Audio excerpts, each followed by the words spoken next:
ये class 9th का physics है एनसीईआरटी का, पेज नंबर है 74 का। क्वेश्चन नंबर 2 है। क्वेश्चन नंबर 2 में दिया हुआ है farmer moves along the boundary of a square field of side 10 meter in 40 seconds. What will be the magnitude of the displacement of the farmer at the end of 2 minutes 20 seconds from his initial position? यानी question में पूछ रहा है क्या, एक किसान है जो एक स्क्वायर फील्ड है यानी बाउंड्री उसके चारों तरफ मूव करता है, जैसे स्क्वायर फील्ड कर रहा है तो फार्मर जो है इस तरह का स्क्वायर फील्ड है ना, और ईच तो इस तरह का है, मतलब स्क्वायर फील्ड है। तो इसका जो ईच साइड है ना वह है 10 मीटर है, ये भी 10 मीटर है, ये भी 10 मीटर है और ये भी 10 मीटर ही है। ठीक है, तो 10 मीटर है। तो इसमें कहा जा रहा है क्या, इसके चारों तरफ यानी इनिशियल पॉइंट से स्टार्टिंग हुआ और चारों तरफ घुमा, जैसे ये ABCD एक स्क्वायर फील्ड हो गया। क्या हो गया? ABCD स्क्वायर फील्ड हो गया। इसके चारों तरफ ये मूव कर रहा है और मूव करता है तो उसको 10 मीटर इन 40 यानी 40 सेकेंड्स में वो कितना कर रहा है? 10 मीटर। तो चारों तरफ मूव करेगा यानी टोटल इसका डिस्टेंस क्या हो गया, यह निकाल लेंगे या पेरीमीटर निकाल लेंगे। टोटल लिख देंगे डिस्टेंस, टोटल डिस्टेंस का मतलब क्या हो गया? पेरीमीटर। क्या हो गया? पेरीमीटर। तो पेरीमीटर ऑफ स्क्वायर होता है क्या? 4 इंटू 1 साइड, यानी 4 इंटू 1 साइड। जानते हैं 1 साइड यानी ईच साइड से स्क्वायर में क्या है? इक्वल होते हैं, यानी ईच साइड है जो स्क्वायर का यह क्या है? इक्वल है। तो 4 में 10 से मल्टीप्लाई कर देंगे, यह 40 मीटर हो गया।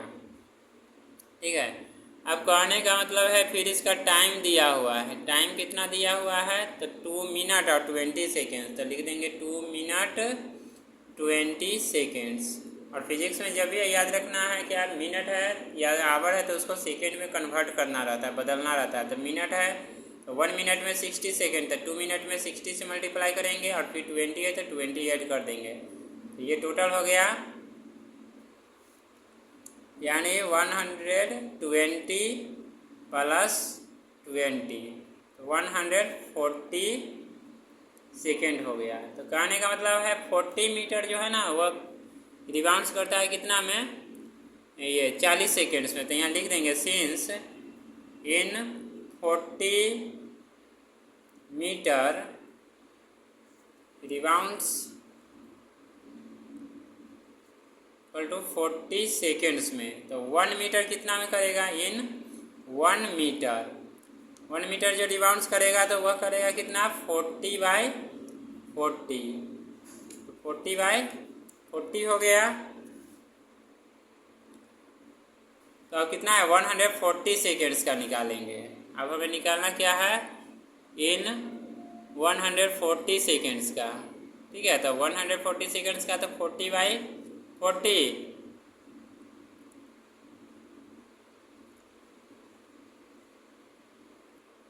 तो 40 से 40 कट गया 1, तो 140 का निकालना है तो 140/40 यानी 40 मीटर पूछा जा रहा है। अब इससे 40 से ये 40 यानी 0 से 0 कैंसिल हो गया, फिर ये कटेगा 14 बच गया और 4, तो 14 और 4 को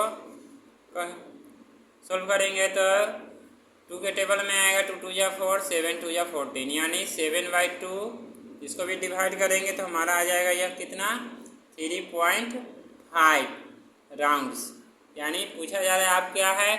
डिस्प्लेसमेंट ऑफ द मैग्नीट्यूड निकालना है, यानी मैग्नीट्यूड भी बतलाना है। तो यहाँ पर देख रहे हैं डिस्प्लेसमेंट निकाला है यानी 1 पॉइंट्स टू अनदर पॉइंट्स के लिए। जैसे ए से अब यहाँ पर गया है सामने, डिस्प्लेसमेंट क्या होता है? हमेशा एक स्ट्रेट लाइन में होते हैं, है ना, चाहे वह किसी भी तरफ जाए वह स्ट्रेट लाइन में। तो इनिशियल पोजीशन पूछ रहा है यानी उसका इनिशियल टू फाइनल पोजीशन। तो यहाँ ए से लेकर और सी तक इसको करेंगे तो ये हम देख रहे हैं स्क्वायर यह क्या हो गया? एक राइट एंगल्स के फॉर्म में आ गया। तो पाइथागोरस ट्रिपलेट से जानते हैं h² इक्वल टू क्या होता है?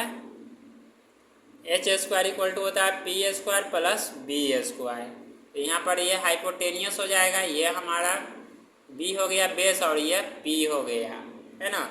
तो एच स्क्वायर निकालना है तो एच स्क्वायर इक्वल टू लिख देंगे, पी का वैल्यू है यानी 10, तो 10 का स्क्वायर प्लस 10 का स्क्वायर, 10 का स्क्वायर करेंगे 100 हो गया प्लस 100, कितना हो गया 200, तो एच इक्वल टू हो गया √200 यानी डिस्प्लेसमेंट, है ना।